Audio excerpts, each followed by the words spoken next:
আসসালামু আলাইকুম দর্শক, আইএমকে ফিনটেক স্কুল চ্যানেলে আপনাদের স্বাগতম। আজকে আমরা ইন্ডিয়ার একজন বিখ্যাত ফান্ড ম্যানেজার সৌরভ মুখার্জির দি আনইউজুয়াল বিলিয়নিয়ার্স এই বইয়ের সামারি নিয়ে আপনাদের সামনে হাজির হয়েছি। সৌরভ মুখার্জির এই বইটি একটি গবেষণাধর্মী বই। এই বইয়ের মাধ্যমে তিনি ইন্ডিয়ার সবচেয়ে লাভজনক কোম্পানি সমূহের লাভের রহস্য ফাঁস করেছেন।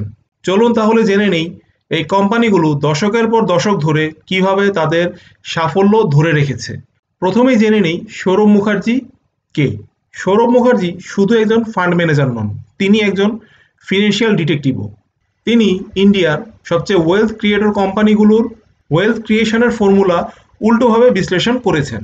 তিনি তার কফি ক্যান পোর্টফোলিও কৌশলের জন্য অত্যন্ত বিখ্যাত। তিনি বলেছেন, ভারতের 90% স্টক ইনফ্লেশন বিট করতে ব্যর্থ হয়, কিন্তু 7টি প্রতিষ্ঠান গত 20 বছর ধরে 20% বেশি রিটার্ন জেনারেট করেছে। সৌরভ মুখার্জি এই কোম্পানিগুলোর আনইউজুয়াল অভ্যাসগুলোই এই বইয়ের মাধ্যমে প্রকাশ করেছেন। চলুন জেনে নেই এই 7টি আনইউজুয়াল বিলিয়নিয়ার প্রতিষ্ঠানগুলো। এখন আমরা এই সুপারস্টার কোম্পানিগুলো সম্পর্কে একটু জেনে নিই। যেমন এইচডিএফসি ব্যাংক, তারা লেন্ডিংয়ে অত্যন্ত ফোকাসড। এশিয়ান পেইন্টস, তারা ডিস্ট্রিবিউশনে অবসেসড। পেজ ইন্ডাস্ট্রি, তারা প্রিমিয়াম ব্র্যান্ডিংয়ে অত্যন্ত দক্ষ। এছাড়া রয়েছে Axis bank, Berger Paints, Marico, Astral pipes. তাহলে এদের মিল কোথায়? কারণ এই প্রতিষ্ঠানগুলো কখনোই ট্রেন্ডের সাথে ব্যবসা করার চেষ্টা করেনি, এরা লং টার্মে ফোকাস করে ব্যবসা করেছে। তাহলে এখন কফি ক্যান স্ট্র্যাটেজিটা কি সে বিষয়ে একটু জানি। কফি ক্যান স্ট্র্যাটেজিটি অনেক পুরাতন একটি স্ট্র্যাটেজি। এই স্টাইলে যদি আপনি সঞ্চয় করুন, তাহলে উচ্চমানের স্টক আপনি কিনে 10 বছর বা তার বেশি সময় তা আপনার হোল্ডে রাখুন।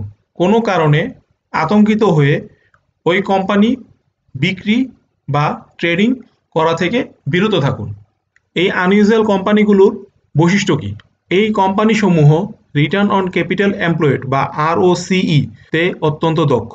এই প্রতিষ্ঠানসমূহের তাদের সেগমেন্টে বা তাদের সেক্টরে প্রাইসিং পাওয়ার রয়েছে। এরা লোডেড প্রতিষ্ঠান, এরা নিজের অর্থে বিজনেস করে বিজনেসকে বড় করার চেষ্টা করে। যেমন ম্যারিকো, জিরো ডেট কোম্পানি। এই সকল প্রতিষ্ঠানের ফাউন্ডাররা অত্যন্ত দূরদৃষ্টি সম্পন্ন এবং দূরদর্শী। এই কোম্পানিগুলো সবসময় অ্যাভয়েড করে থাকে যে বিষয়গুলো, সেগুলো হচ্ছে এরা কোনো প্রকার বাহারি অ্যাকুইজিশনে এক্সট্রা পে বা অতিরিক্ত মূল্যায়ন করে না। এদের ব্যবসা গভর্নমেন্টের পলিসির উপরে খুব বেশি নির্ভরশীল নয়। এই সকল প্রতিষ্ঠান কোয়ার্টারলি আর্নিংসের নাম্বারস নিয়ে খুব একটা কারুকার্য করে না, এরা তাদের মূল ব্যবসায় ফোকাস করে থাকে। তাহলে এই বই থেকে আমাদের জানার কি আছে? মুখার্জি সাহেবের মন্ত্র হচ্ছে পেশেন্স থাকতে হবে, কমপক্ষে 10 বছর বা এর বেশি। সকল প্রকার নয়েজ থেকে নিজেকে দূরে রাখতে হবে এবং সর্বোপরি কোয়ান্টিটির তুলনায় কোয়ালিটিতে নজর দিতে হবে। দি আনইউজুয়াল বিলিয়নিয়ার এটাই প্রমাণ করেছে যে slow and steady wins the race. অর্থাৎ কচ্ছপ এবং খরগোশের মধ্যে শুধুমাত্র কনসিস্টেন্সি বজায় রাখার কারণেই কচ্ছপই শেষে রেস জিতে যায়। তাহলে দর্শক, এখন চিন্তা করে দেখুন বাংলাদেশে আগামী 20 বছর রাজত্ব করবে এই ধরনের কোম্পানি কোনগুলো। আজ তাহলে এ পর্যন্তই।